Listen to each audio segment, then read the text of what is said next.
The Astrologian is my favorite healing job in Final Fantasy XIV. In the live letter for patch 6.1, it was revealed that the Astrologian was scheduled for an extensive rework, and in 6.2, this rework was pushed back to the upcoming release of the 7.0 Dawntrail expansion. I'm excited to see what these extensive changes will look like for Astrologian, but before that is revealed later this month, I figured why not have some fun and design my own rework instead. None of these ideas are intended to be realistic speculations on actual changes to the job. This is simply a fun exercise in imagination while trying to keep things reasonable. White Mage was the first healing job that I picked up when I decided to dip my toes into healing in FF14. The iconic robes and cane really make you feel like a benevolent guardian angel protecting your party members. Astrologian, on the other hand, was the chameleon of the healers during Shadowbringers when I started playing the game. Its diurnal and nocturnal stances could augment abilities with regens or with shields. It had versatility, but its unique mechanic was playing cards and buffing allies with divination. I found this card minigame engaging, but it wasn't until the Endwalker redesign that I truly fell in love with the identity of the job. The release of Sage as a healer meant a balance must be struck, and Astrologian was now firmly reassigned as a regen healer. The delayed healing provided by Earthly Star, Horoscope, and Macrocosmos gave Astrologian the job fantasy of something akin to a time mage.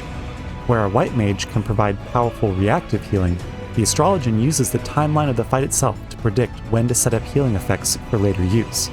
I love how progging fights as an Astrologian is a continuous learning process of finding better timings for my abilities. Use them too early and they expire before your party takes damage. Use them too late and you get fewer uses of them throughout the fight. I mained Astrologian through the Abysso Savage tier, which had punishing outgoing damage to heal. The first phase of P8S in particular had a uniquely variable timeline depending on the major mechanic that you got first, which made optimizing when to use Earthly Star and Macrocosmos a satisfying trial by fire. Overall, I'm very pleased with the healing gameplay for Astrologian and Endwalker, and my ideas for the Dawntrail rework will double down on these mechanics and aesthetics. When it comes to the job gauge for Astrologian, my thoughts are more conflicted. The card-playing minigame was initially what drew me to the job, so I keenly felt the loss of the sleeve draw ability in Endwalker.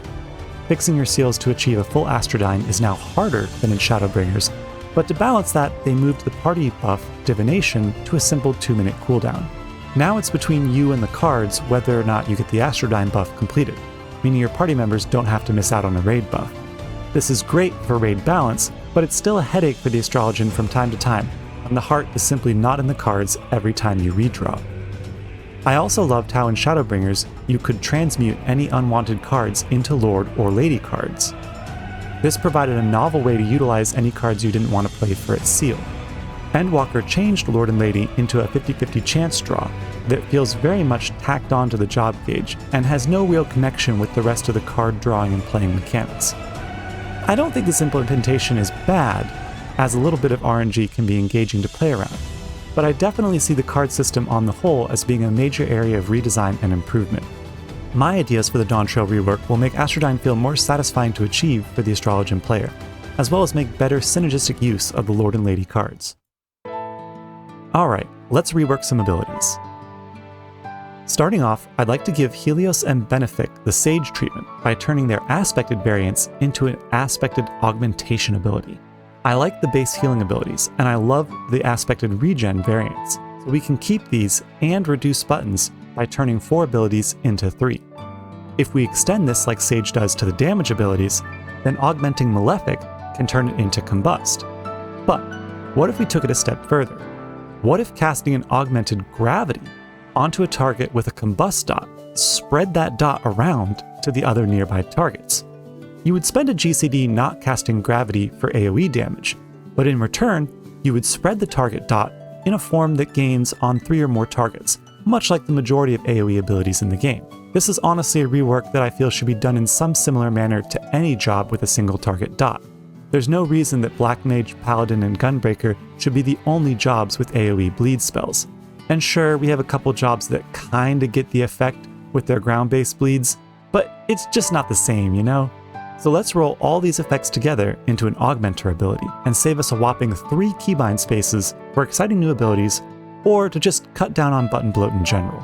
Now let's take a look at Neutral Sect.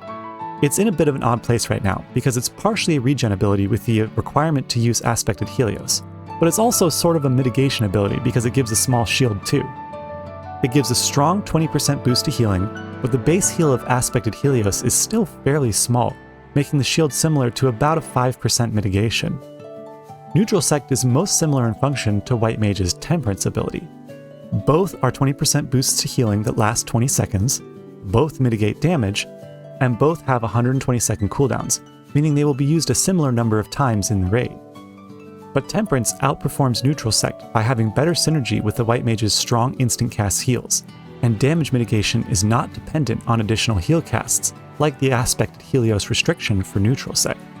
Strong burst healing is most often needed when mechanics require a lot of movement and limit the time available for casting heals. While the White Mage can do this innately, the Astrologian is often forced to use light speed to achieve similar results with Neutral Sect. To improve Neutral Sect, I would do away with the shield effect and replace it with an additional effect where the next incoming source of damage is converted into a 15-second bleed. This would give an exciting new dimension to Astrologian's Time Mage thematics, stretching the damage out like a black hole warping space-time. This effect allows the Astrologian to create a delay window where they can align their healing kit or finish movement and start casting heals. Where White Mage's Temperance provides a reliable 10% mitigation across a full 20 seconds, Astrologian's Neutral Sect would have a 5-second activation window and 15 seconds of bleed to manage afterwards. Both would have their strengths and present different healing strategies to optimize around. Okay, tell me, have you ever had a moment where you're playing a job with a really flashy ability that you want to use at a dramatic moment, but the optimal play is to just override the animation with another ability? That's exactly how I feel about Collective Unconscious. It has this really cool suspended animation that feels like you should be holding it for as long as needed to defend against incoming damage, but you basically never get to use it that way. The best way to use the ability is to flash it less than 5 seconds before a raid wide, because almost no raids are designed with rapid hits of damage that would make use of refreshing the buff effect. There's no denying that it's a powerful ability having 10% MIT every 60 seconds, but it feels wrong to me to give a channeled animation to something that you never channel. I didn't understand this when I was a Sprout, so I would channel it for as long as I could just because it looked cool. I played Astrologian my first time through the 3rd Evilise Alliance raid, and let me tell you, I have never felt as cool as when I used Collective Unconscious during the part where Ultima is trying to break through the barrier. I sat there for the entire channel time with the whole Alliance huddled beneath my bubble, as if I was also one of the Zodiac Braves holding back the darkness. This was peak job fantasy in action, and I really want to see Collective have a good reason to be used this way. I would draw inspiration from the way Dancer's improvisation ability works, and provide a beneficial stacking effect to the regen buff. The longer you channel Collective Unconscious, the more stacks the buff will require every time it refreshes. Once the regen expires, it gives a burst of healing proportional to that number of stacks. The ability works exactly like it does currently when quickly flashed, but you can gain an added benefit by maintaining the channel if you know you will need some additional healing soon. This lets you sacrifice some damage uptime for the benefit of not having to use more mana later. If you are well acquainted with the fight's timeline, this could even be used to heal party members who are way out of range by sending the timed healing buff with them as they move away to resolve a mechanic.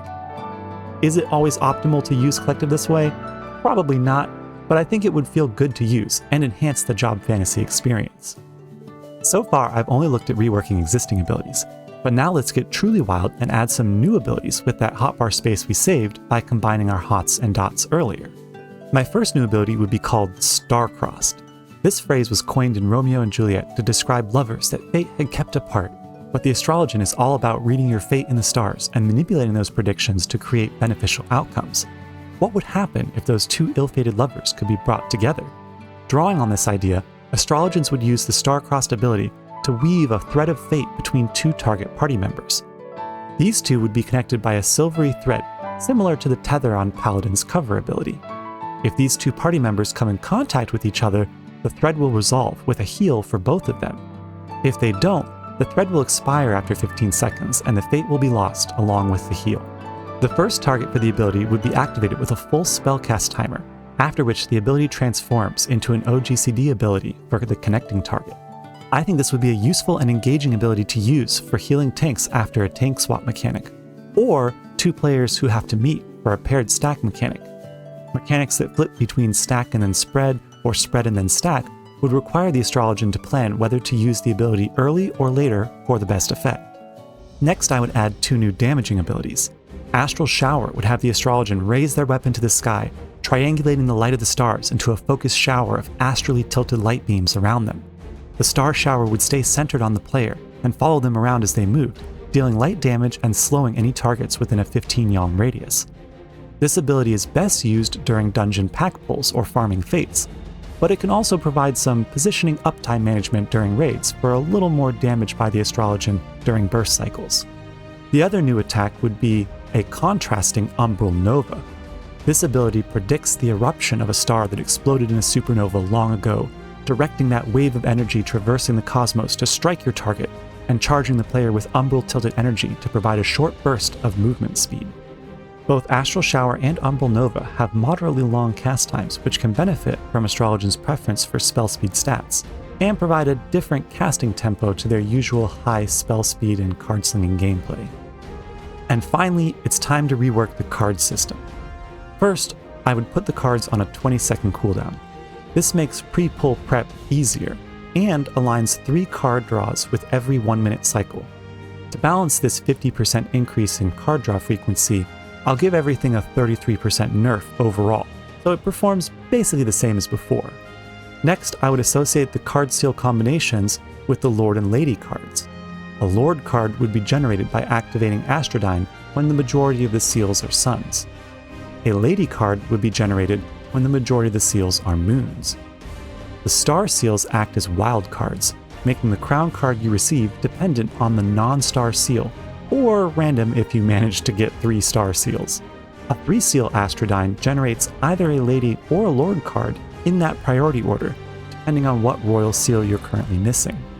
The goal here is to play 1 Lord and 1 Lady per 2-minute cycle, which causes the crown play ability to transform into a new ability called Royal Hand.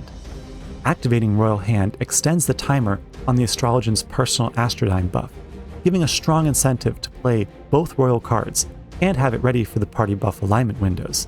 Missing it, however, is not the end of the world, since it doesn't interfere with your Astrodyne or crown play usages. Overall, I think these changes to the cards make them more engaging and less frustrating for the Astrologian to play with. It keeps the thematic element of random card draws, but permits multiple paths to complete the higher level objective of activating Royal Hand. A 3-seal Astrodyne is just as useful as before, but completing a 2-seal Astrodyne should feel less punishing than it currently does.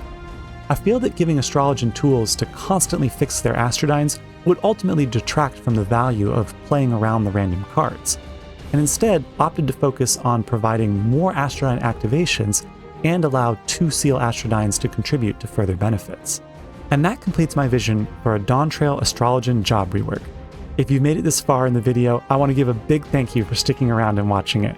I hope you enjoyed these ideas, and I would love to hear your own thoughts on how Astrologian could be different in Dawntrail. Have fun!